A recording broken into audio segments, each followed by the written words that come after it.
ये जो तस्वीर आप मेरे पीछे देख रहे हैं, आज हर न्यूज़पेपर की फ्रंट पेज की खबर है ये कि 104 इंडियन को डिपोर्ट कर दिया है यूएस ने और उनको वापस इंडिया भेज दिया गया है। तो ये पिक्चर आज लगभग हर अखबार की कवर पेज पर नज़र आएगी। तो एक यूएस के ट्रांसपोर्ट एयरक्राफ्ट के थ्रू मिलिट्री ट्रांसपोर्ट एयरक्राफ्ट के थ्रू 104 भारतीयों को वापस से डिपोर्ट कर दिया गया है भारत में। अमेरिका ने ये किया और हम इस वीडियो में समझने वाले हैं क्या होता है ये डिपोर्टेशन, क्यों किया जाता है डिपोर्टेशन और इसके साथ रिलेटेड क्या फैक्ट्स हमें पता होना चाहिए। सबसे पहली बात तो ये है कि डिपोर्टेशन एक्चुअली एक बहुत ही इम्पोर्टेंट प्रोसेस है जो हर कंट्री फॉलो करती है अपने देश के लोगों की सेफ्टी एंड सिक्योरिटी के लिए। वीड आउट करना अपने देश से उन लोगों को जो कि इलीगली कंट्री में आए, इसी को हम बोलते हैं deportation.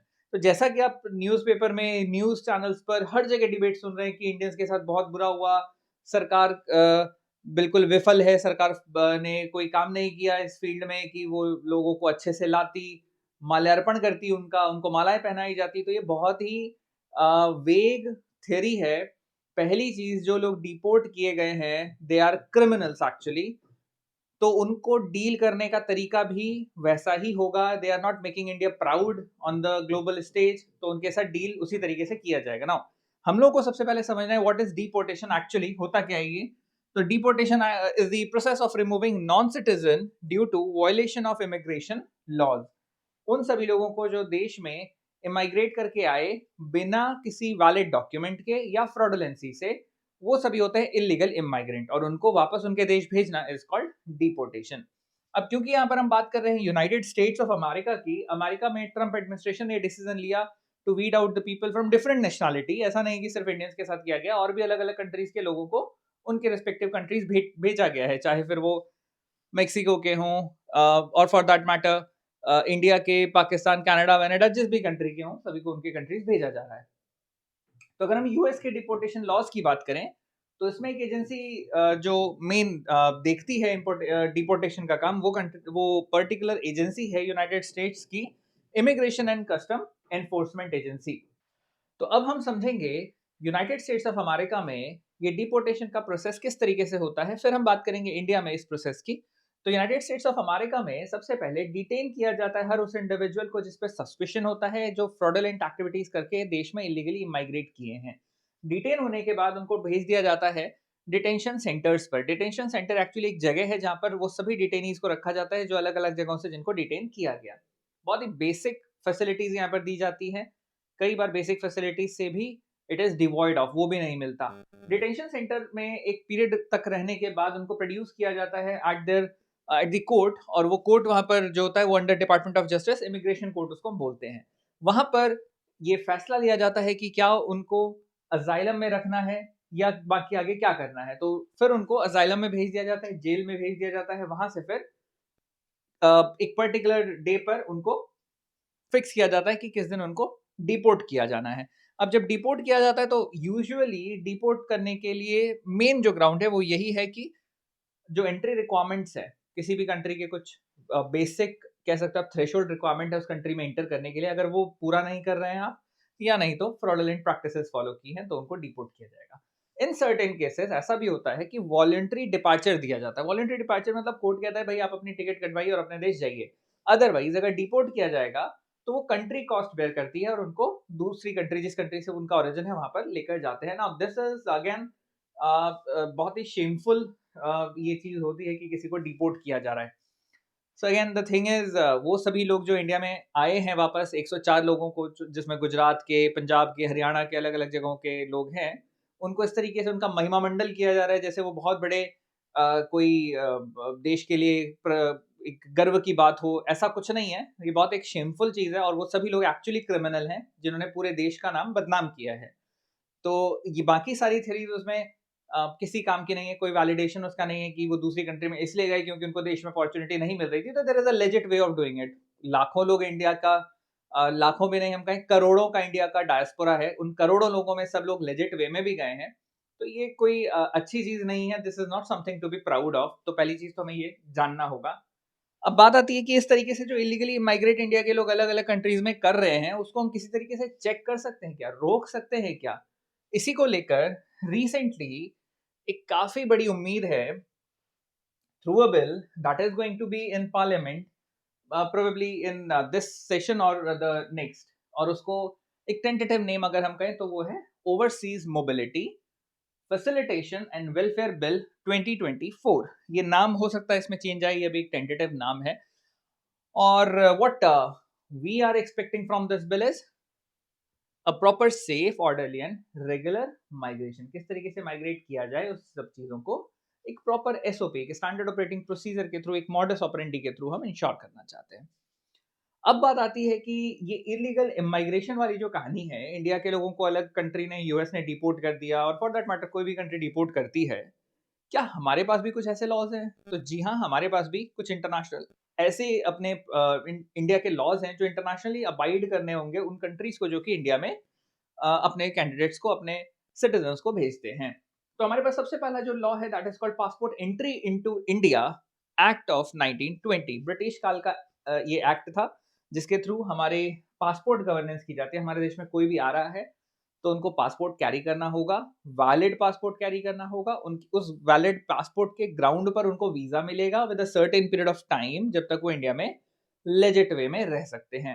In case they want to extend their stay in India तो उनको वीजा रिन्यू कराना होता है। The second law is the foreigners act of 1946। इसी के अंडर में सारे फॉरेनर्स इंडिया में गवर्न किए जाते हैं। कौन सी कंट्री के लोग फॉरेनर रहेंगे, किनको पासपोर्ट की जरूरत होगी, किन कंट्री के लोगों को वीजा फ्री एक्सेस मिलेगा, किनको वीजा ऑन अराइवल मिलेगा, सारी चीजें इसी एक्ट के थ्रू डिटरमिन की जाती है। And then we have the registration of foreigners act of 1939। जितने भी फॉरेनर्स हैं उनको इंडिया आने के बाद रजिस्ट्रेशन करना पड़ता है, और अगर उनको एक्सटेंडेड पीरियड ऑफ टाइम के लिए रुकना है तो ये सब चीजें होती है एट दी रजिस्ट्रेशन ऑफिस। उसको हम बोलते हैं foreign regional registration office, FRRO। वहां पर जाकर उनका रजिस्ट्रेशन होगा, अकॉर्डिंगली फिर वो इंडिया में रह सकते हैं। इन केस अगर वो लॉ को अबाइड नहीं कर रहे हैं, फ्रॉडुलेंट प्रैक्टिसेस करके इलीगली माइग्रेट किए, वैलिड डॉक्यूमेंट नहीं थे, इंडिया में आ गए और अब उनको भेजना है, तो उसका भी एक रूल है, एक एसओपी है। ये स्टेट डिटरमिन करेगा कि कौन लोग उनके स्टेट में इललेजिट वे में आए हैं। ये होता है थ्रू सरप्राइज, कहीं आप कह सकते हैं एक सरप्राइज विजिट कर लिया, या औचक निरीक्षण ऐसा करके किसी जगह पर पहुंचे, वहां पर आइडेंटिफाई किया कि किन किन लोगों के पास वैलिड डॉक्यूमेंट नहीं है। अगर कुछ के पास डॉक्यूमेंट नहीं पाए गए तो उनको डिटेन किया जाएगा, फर्दर उनको डिटेंशन सेंटर भेजा जाएगा, कोर्ट में केस होगा। अकॉर्डिंगली फिर सेंटर से वो मैटर स्टेट से वो मैटर सेंटर के पास जाएगा, सेंटर उसको रिव्यू करेगा और अकॉर्डिंगली उस कंट्री में वो वापस भेज देगा जहां से वो आए हैं। अब यहाँ पर एक कंडीशन क्या आ जाती है, जिस कंट्री से वो आए उस कंट्री ने उनको एक्सेप्ट नहीं किया। ये वाला लॉ मैं आपको क्यों बताना चाह रहा हूँ, या ये पर्टिकुलर केस मैं क्यों बता रहा हूँ। रिसेंटली अभी 2 दिन पहले ही सुप्रीम कोर्ट ने असम की गवर्नमेंट को एक बड़ा कड़ा निर्देश दिया। उसमें उन्होंने कहा कि जो 63 लोग बांग्लादेश से असम में आकर रह गए और 10 साल होने के बाद भी वो अपने देश नहीं जा रहे हैं, तो क्या हम मुहूर्त निकलवाएं, कोई एक डे, ऐसा ऑस्पिशियस डे निकालें जिस दिन आप इनको वापस उनके कंट्री भेजोगे। Now this is a very harsh words that has been bestowed upon to that particular state by the Supreme Court. Supreme Court ने कहा मुहूर्त निकलवाया जाए, तब भेजोगे इन 63 लोगों को, 63 लोग जो बांग्लादेश से असम में इलीगली आए। अब कंडीशन यहाँ पर क्या है, स्टेट तो भेजने को रेडी है, लेकिन ये काम स्टेट नहीं करता, ये सेंटर करता है। स्टेट सेंटर को बोलता है, सेंटर रिव्यू करता है, अकॉर्डिंगली भेजता है। सेंटर ने जब बांग्लादेश की गवर्नमेंट को बोला कि भाई आपके 63 लोगों को आप अपने देश ले जाओ, हम या तो उसको लेकर जाएंगे, तो बांग्लादेश ने स्ट्रेट अवे डिनाई कर दिया कि हम इनको नहीं लेंगे, because they are not the citizen of Bangladesh anymore. अब प्रॉब्लम कहाँ आ गई, वो लोग को बांग्लादेश, जिस कंट्री से उनका ओरिजिन था, जहां से वो इलीगली आए थे, उस कंट्री ने लेने से मना कर दिया। हमारे तो वो सिटीजन ही नहीं है। Now these people are stateless people, इनको हम बोलते हैं स्टेटलेस, या ये माइंडसेट जो होता है दिस इज कॉल्ड स्टेटलेसनेस। अब ये वाली कंडीशन में बड़ा क्रिटिकल होता है कि हम उन लोगों को कैसे भेजें, because on the ground of humanity हम उनको डिटेंशन सेंटर में रख रहे हैं by providing them basic necessities, food, shelter, cloth वगैरह सब कुछ हम उनको प्रोवाइड करते हैं, हेल्थ एंड हाइजीन अगेन। तो ये सारी चीजें हम उनको दे रहे हैं, but at the same time ये हमारे लिए बड़ा कंसर्न है। तो ऐसे कुछ केसेस बड़े कॉम्प्लिकेटेड हो जाते हैं। अदरवाइज डिपोर्ट करने का लॉ बड़ा सीधा सा, बहुत सरल सा है। अगर उनके पास वाले डॉक्यूमेंट्स नहीं है, केस होता है, प्रॉपर्ली केस का जब फैसला आता है उसके बाद उनको उनके पर्टिकुलर कंट्री भेजा जाता है। तो इट इज नॉट समथिंग कि बहुत एक ऐसा सेलिब्रेशन के लिए कोई चीज हो रही है, ये ऐसा भी नहीं है। दूसरी चीज, वो लोग जो इंडिया से बाहर गए, इल्लीगल तरीके से गए हैं, दे आर एक्चुअली क्रिमिनल्स। उस कंट्री में तो वो क्रिमिनल है ही, हमारे देश का वो नाम खराब कर रहे हैं। रीज़न बीइंग उनके पास भी एक पासपोर्ट है। ये पासपोर्ट हमारा एक ऐसा डॉक्यूमेंट है which is signed by the president of India. उस पे लिखा होता है कि ये पासपोर्ट इश्यू राष्ट्रपति द्वारा किया जा रहा है। अगर हम कहीं पर भी इस पासपोर्ट का मिसयूज़ करते हैं या इस पासपोर्ट को एज़ इल्लीगल तरीके से इसका यूज़ कर रहे हैं या मिसयूज़ कर रहे हैं हम, तो हमारे देश के राष्ट्रपति का नाम खराब होता है, या हम कहें सीधा-सीधा देश का नाम खराब होता है। तो ये 104 लोग देश के हीरो नहीं हैं, they are actually villain and they should be treated the same way. इनका कोई माला पहनाकर इनके लिए तालियाँ बजाना एयरपोर्ट पर या बाकी सारी चीज़ें करना is totally vague. It is all, इसको बोलते हैं कोरा पॉलिटिकल गेम है ये। You need to understand that these people actually are criminal in that country. Even so अगर वो इंडिया भी आ रहे हैं तो they are not doing anything good for us. Illegal तरीके से गए थे, दे शुड बी डेट द सेम वे। ये बहुत क्लियरली सबको समझना चाहिए। आई होप इस वीडियो से आप ये चीज़ समझ पाए होंगे। इसी तरीके के कुछ और इंटरेस्टिंग वीडियोज़, कुछ इंटरेस्टिंग टॉपिक्स पर हम बहुत जल्द और डिस्कशन करेंगे। Till then, take great care of your health. Bye bye and thank you so much.